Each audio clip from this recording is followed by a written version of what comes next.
Hi, friends. This is Will Parker, host of Principal Matters, the School Leaders Podcast. Before I jump into this week's episode, another round with Jen Schwanke, co-host of this podcast and great leader from Dublin City Schools, as we talk about solutions for teacher pipelines. Just two things. One, you're going to hear the same audio quality hangups that I had in last week's episode as I was recording this through a Zoom mic and forgot to turn on my mic where the audio quality is better, but you're going to get some great value from Jen's conversation. Two, I wanted to remind you that Principal Matters resources are always available for listeners on my website at williamdparker.com, including my newest book, Pause, Breathe, Flourish, Living Your Best Life as an Educator. I wanted to share with you this testimonial from a friend, Anne-Marie Maw. Hi there, my name is Anne-Marie Moore and I'm Principal of St Agatha's Catholic Primary School in Brisbane, Australia. Just wanted to say thank you to Will for your fantastic podcast and congratulations on your book. Being a new principal, I've just clicked over 1 year in September. I found your podcast to be inspiring, practical, and engaging. It's such a good professional resource and it's given me so many ideas. Your recent book, Pause, Breathe and Flourish, was a Christmas present I gave to myself, and I read the whole thing in 2 days, and I'm actually on my second read of this book. What you shared in the book really hit home to me. I love my job as a principal. I also love my family and I love my faith. And your book gave such great advice on how to find that balance that I so desperately need. I'm planning on buying another copy of your book for my deputy principal as he's getting married next year and has already expressed that same struggle with finding balance and maintaining the balance in such a busy job. So thanks again, Will. Congratulations. Principal Matters podcast is absolutely brilliant and I loved your book. Keep up all the amazing work and all the best. Anne-Marie Maw, thank you so much for that feedback on the book Pause, Breathe, Flourish. And Principal Matters listeners, if you want to see a copy of this book, you can always go to my website at williamdparker.com, or you can go to the publishing website, connected2ds.org, and you'll find there, if you go to the resources tab, a free study guide download for that book. So many teams have reached out to me who have used that study guide to walk through that content together. And if you are interested in reading that book with your staff, please reach out to me. I would love to jump in the room with you and your staff and have a conversation about that book. One more thing, as you're looking at wrapping up the 21-22 school year and beginning your 22-23 school year, think about ways that you can enrich the learning of your teams, your staff, your leadership teams, your district teams. And if there's any content that I might be able to help you with, whether it's the hats of leadership, school communication, educator self-care, I would be so honored to connect with you and have that conversation. If you want to just reach out to me with questions or to jump in a Zoom to talk about possibilities, no strings attached, you can always email me at will@williamdparker.com. Well, I hope you enjoyed this great conversation with Jen Schwanke. Thanks again for doing what matters, and I'll talk to you soon. Principal Matters Podcast, episode 290. Hi, friends. This is Will Parker, host of Principal Matters, the School Leaders Podcast, where each week we bring you inspiring, innovative, and imaginative ideas for your school leadership. This week, I'm with Jen Schwanke as we're talking about the teacher pipeline solutions. For those of you that don't know Jen Schwanke, she's the Deputy Superintendent at Dublin City Schools in Dublin, Ohio, and the author of 2 great books on school leadership. And you can find all of her resources at jenschwanke.com. You can find all of mine at williamdparker.com. Jen Schwanke, welcome back to Principal Matters. It's so great to be able to be in the room with you again. I always like to ask you how things are going, but I'm going to just jump straight into this conversation because as I'm talking to principals who are in the spring and they're looking at evaluating teachers and they're looking at hiring for next year, this is the question that keeps coming to me over and over again. What are you doing to find high quality teachers, and what are you doing to keep high quality teachers? Because not only is the job market tight everywhere else, it's tight in schools, and we're seeing all kinds of reports about teachers leaving the profession, principals leaving the profession. So I know there's a lot of ways that we can go here, but as you are managing from your role in school leadership and working with schools looking for good teachers, I want to start first with the idea of, in the spring, what are some things that you're doing to try to find quality candidates as you're stepping into this time of the year? Right. I'm glad we're talking about this because I know many of our principal friends are struggling with this, Will. And, there's nothing that makes a principal's job uh, hard as a teacher who's struggling. And there's nothing that makes it wonderful that as so much as an excellent teacher. And there is a lot of conversation out there, don't become a teacher or don't stay as a teacher. It's too hard. The pressures are too great. And so we've come to a crossroads. And I talk to many principals who say this is their biggest challenge, finding and keeping teachers, biggest challenge. And so what can be done? I think we can only control what we can control, right? And that is our environment and our district. And we need to make sure our buildings are places people want to work. And I think that universities are sending good candidates out into the universe. How can we capture them? Well, big picture, we need to make sure that people want to work in our buildings. And smaller picture, we need to make sure that our students, the demographic of our students are getting the teachers that they need. So what I do is I actively recruit through university contacts. I actively recruit through substitute teachers that come into our buildings. And actively recruit means a lot of things here. I make sure that when substitutes come in our buildings, they are welcomed, that they are greeted, that someone invites them to lunch, that they are part, especially long-term subs, they are part of building-wide celebrations. If there's bagels for breakfast for a staff meeting, come on in, everybody, have a bagel. It's those little things that let people know my building is a place where people should want to work. And I'm telling you, word spreads quickly. People will know if your district and your school is one where they will feel valued and seen and heard. I love that, Jen. And for Principal Matters listeners, episode 288, I had a guest on, Dr. Glenn Warren, who works for the State Department in Ohio, and he's done a lot of dropout recovery.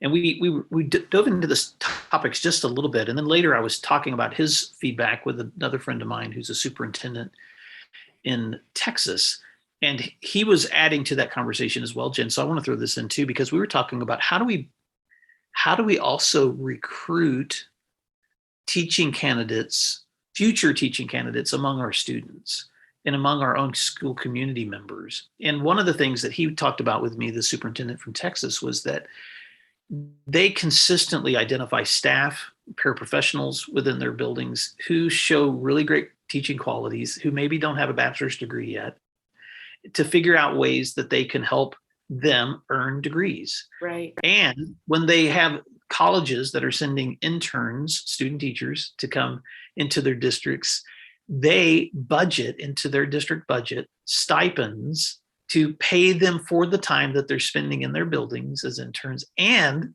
this is something else they do. They provide an area of affordable housing within their community for those student teaching interns as well.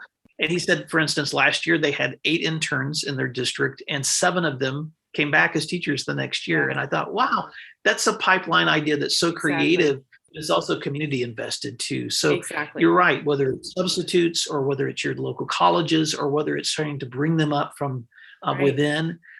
We've got to think holistically, because it's this day of just advertising out a position and expecting you're going to get a long list of qualified candidates, at least in our areas. I don't see that happening very much anymore.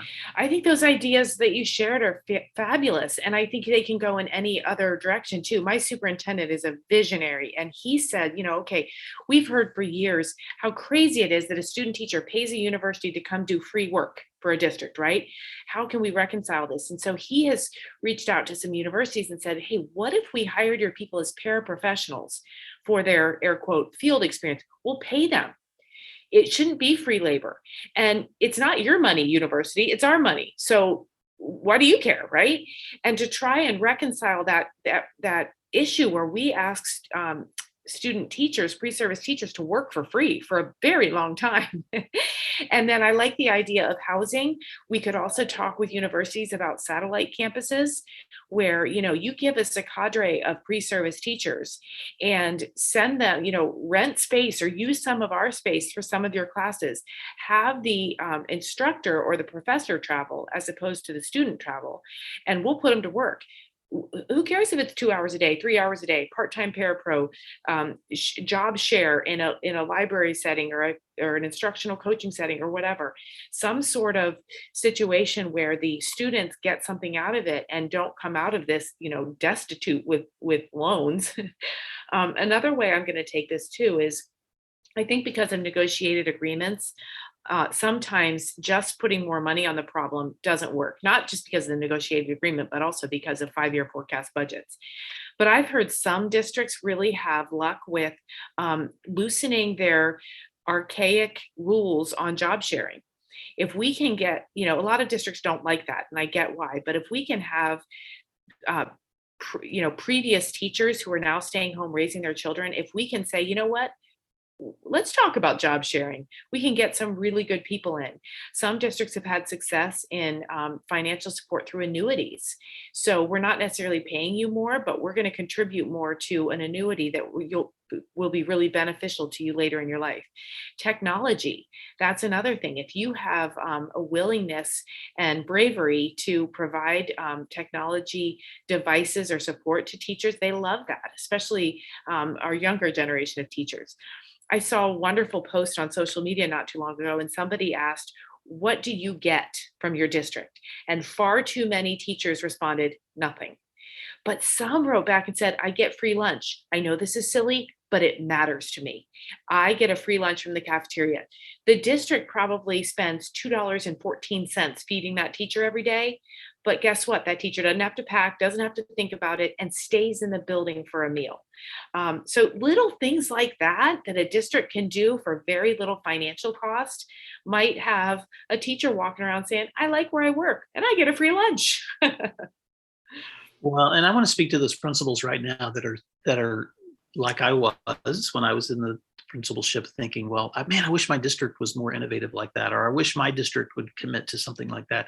And I just want to challenge you to think about what you can do to be more innovative in that as well. I'll tell you a quick story, Jen. I'm not sharing this because this is the way things should be done. This is just a story, but I remember recognizing in one of the roles that I had in my principalship that we rotated teachers in for lunch duties. Right. But if I could have consistent staff there, things were always more stable. Yes. Instead of just rotating. And so I identified a handful of teachers whose planned periods were around lunch, and I just asked them, if I placed you there throughout the school year, and could provide you lunch, would that be an incentive for you? And they were like, yeah.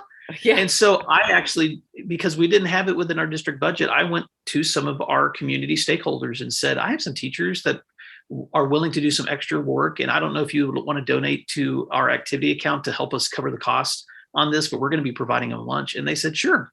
And so I was able to provide an opportunity for these teachers to be a more stable presence in there, and they were willing to do it for that. And again, I was in a place where that didn't have to be negotiated.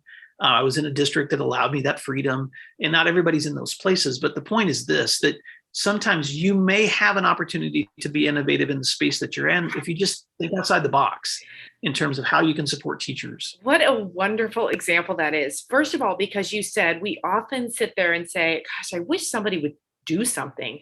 Well, what if it's me? What if it's me that can do something? And then I think when you come up with those innovative solutions, two things. One is there's power in numbers. If you can reach out to a couple of other principal friends and say, you know what, let's go to district leadership together and let's show that we have thought this out and that we really think there's going to be a return on this investment. And then third, there's great power, my friends, when you say this, let's do it as a pilot. Let's just try it. Give me 6 months. And if I can come back with data and show how much it cost and what I got out of it, Most people say absolutely to a pilot. They don't necessarily say absolutely if it's a long-term commitment. So pilot something and see if it will work. Kind of aligned with free lunch, but I've heard a lot of principals have a lot of get a lot of ground out of flex time. And that's kind of something we never do in education, right? We have a report time and you have to stay for 7 hours and 35 minutes. That's the way it's going to be. But how much would we get out of teachers if we say, listen, I need you to be my bus duty person and stay for the late bus. But you know what you can do in return is on these days, or on days we don't have a meeting, say, or on certain times you can come in a little bit late, and that can look a lot of different ways. That can look like a plan period that is just jutting up against the end of the day or something. But if we can be creative and get out of that box of mandated start and end times, we might really get people to say, I want to work there. Or, well, my child's a preschooler, I just need to be 15 minutes late every day, can I please not get in trouble for that? That will keep more teachers in the profession and make this a job that has those external motivators in addition to the internal ones. That's right. And so I'm just going to speak directly to Principal Matters listeners too, because if you're like me, you're thinking, man, I wish I worked in a place like that. And I just want to say to you, how can you make it a place like that? Right. And I'm not saying that because you can change everything or because everything's within your control. I know that district policies, state policies, federal policies, parent expectations, all these dynamics are always constant constraints on possibilities. But I also know that if you're there in the middle of it, you have more of a chance to influence than anybody else. And so think within the sphere of which you live, what are those possibilities? And so, Jen, it's the same thing. I can think of an example when we didn't have a budget for an instructional coach in our building once, but we had a lead teacher who had all those gifts and qualities.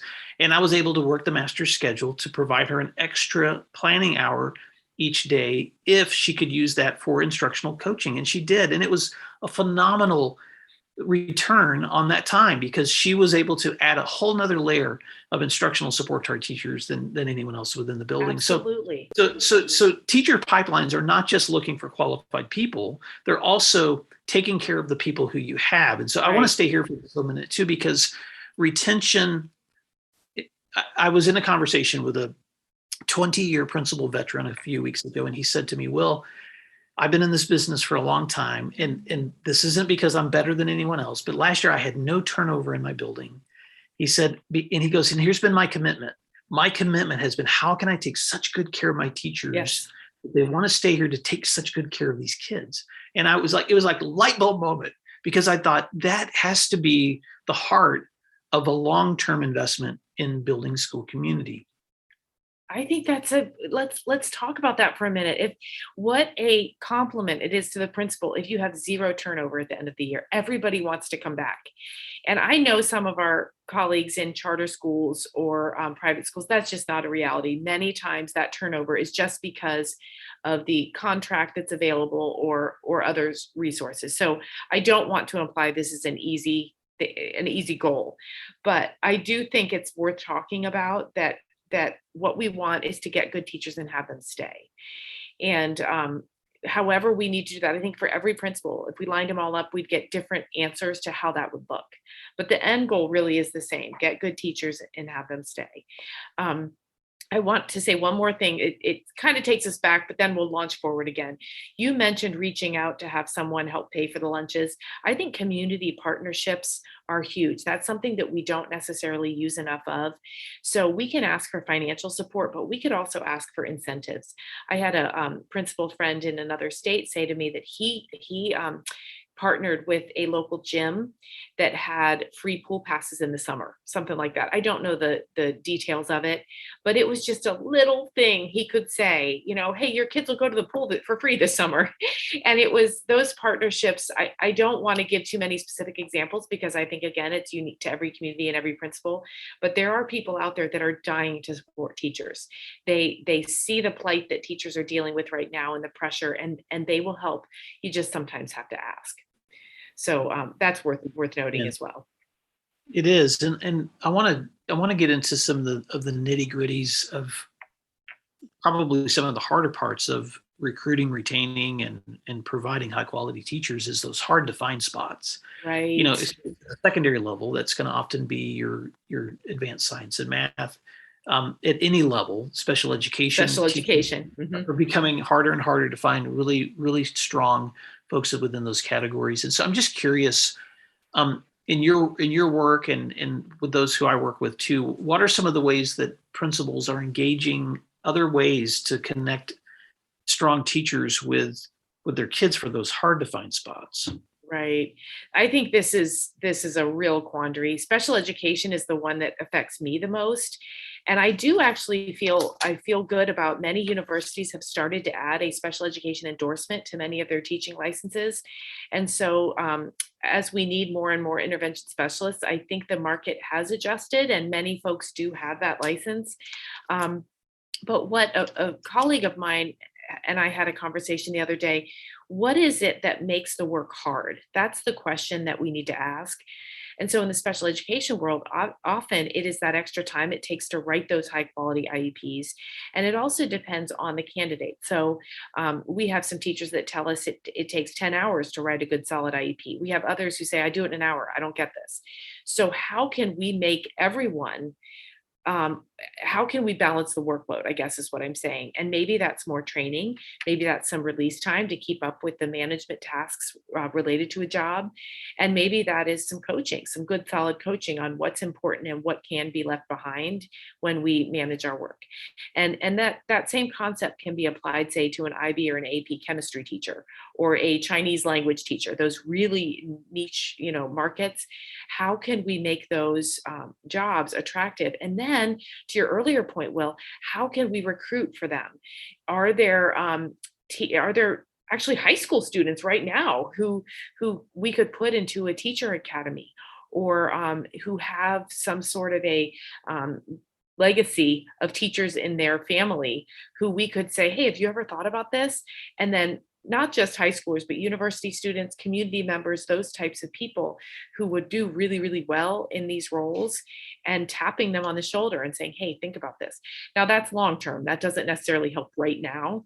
I think the help for right now can come through those partnerships with universities and other districts as well. If there's a situation where we could job share, or we could spread the talent with a local district and provide incentives for those teachers, that's one possible solution.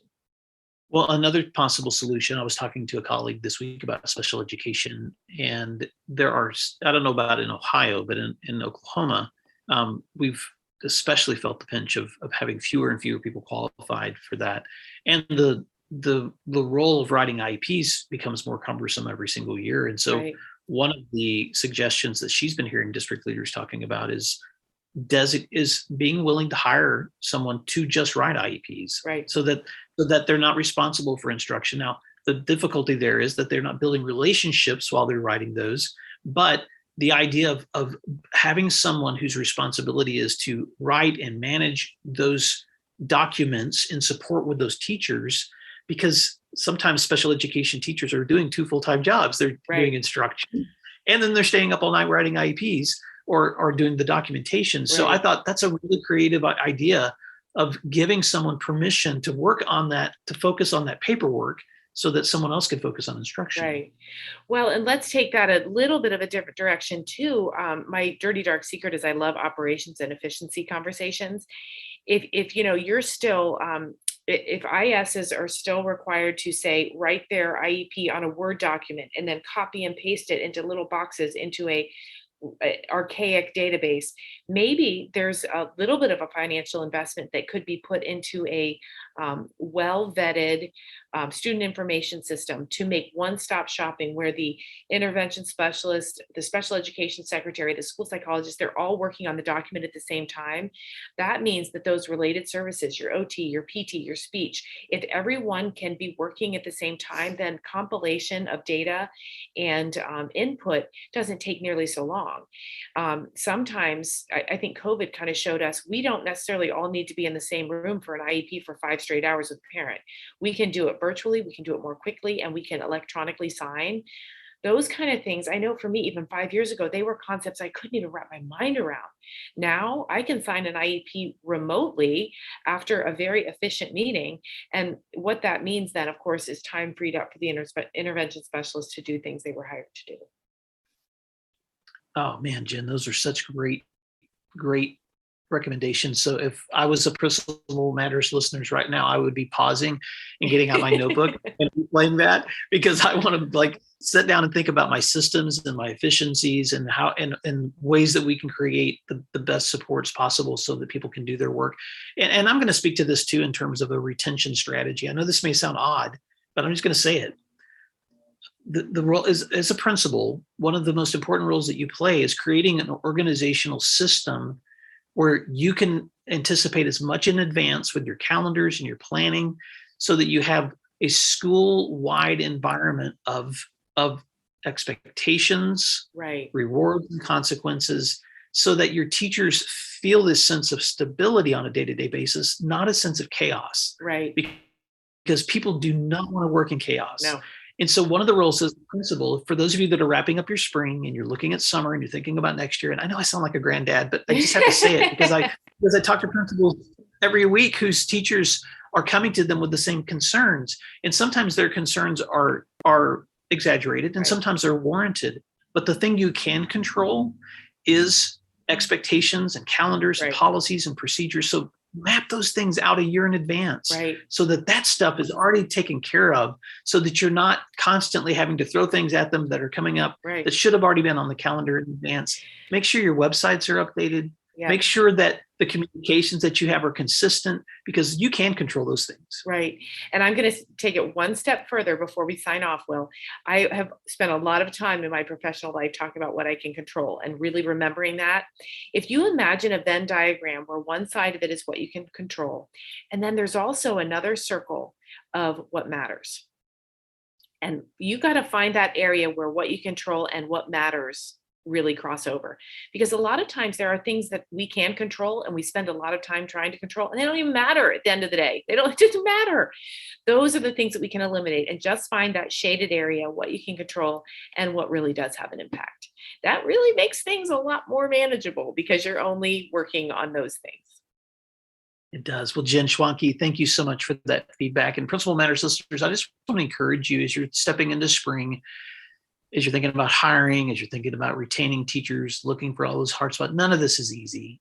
And the work of a school leader has never been easy. That's why it takes courage. That's why it takes action. That's why it takes teamwork.